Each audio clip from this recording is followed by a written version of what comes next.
The first model project for the application of the animal-aided design method is the housing estate in Munich.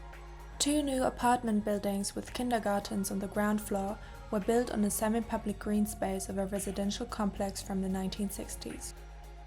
The project chose solutions for typical challenges that arise in the area of conflict between redensification and the preservation and promotion of biodiversity. An interdisciplinary team consisting of biologists and landscape architects applied the AAD method based on the design of an architectural competition that had already been completed.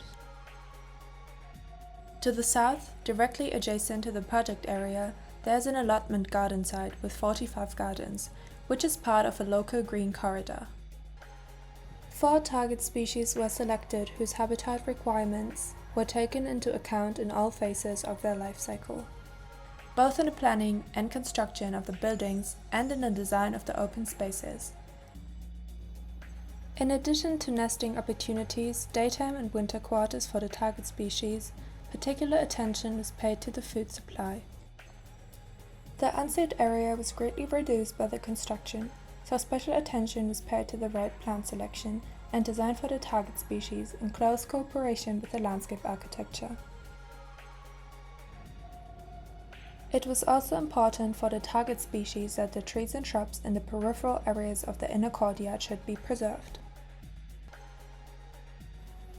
Between the sidewalks and the buildings, front gardens with extensively maintained meadows and ruderal plants were created, to increase diversity of invertebrates. In addition, the extensive green roof was optimized for the target species. A site-appropriate diverse plant mixture was sown, which provides food through flowers and seeds and promotes soil life. Deadwood was introduced, which serves as a resource for deadwood-dwelling insects, and under which the soil remains more moist. Piles of stones, different substrate heights and sandy areas that increase the diversity of roof habitats were also implemented. The green roofs were divided into test plots in which the effects of the various measures on the development of soil life are monitored over several years. Furthermore, specific designs were created for each species. Green woodpecker. As a result of the construction work, some old and large trees that had served as nesting sites for many bird species, including the green woodpecker, were felled. To counteract this loss, a woodpecker lantern was built for nesting daytime and winter quarters, with holes of different depths which the woodpeckers are supposed to continue building. As an additional food supply, sandbands were created along the paths to provide habitats for ants, the main food source for green woodpeckers. House sparrow. Cavities for sparrows with a round hole and for swifts with a slotted hole were installed in the facades, for courtship and mating, breeding and rearing, and for winter activity. Shortcut hay was laid in as a nesting aid.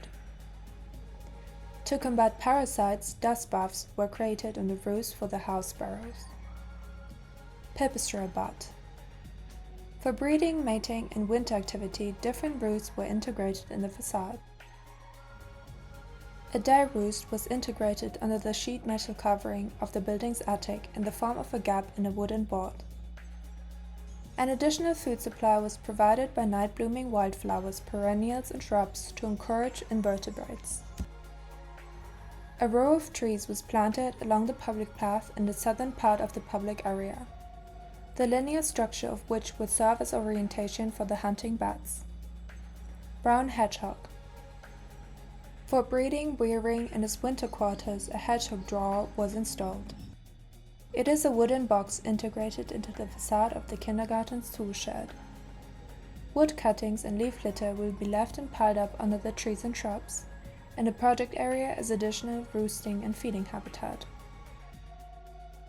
The lawns in the inner courtyards can be used for the mating ritual of the hedgehog carousel. The residential buildings were completed in the fall of 2019. Since then, the development of the target species and other animal species and the success of the measures have been monitored. Several techniques are regularly used for this purpose. These include endoscope camera inspection of a hedgehog drawer, camera traps in the roof and on the floor, as well as several campaigns of bat and bird call recordings.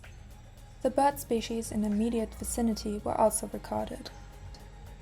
Although some habitats may take a while to colonize, many measures have already proven beneficial for some target species and other animals.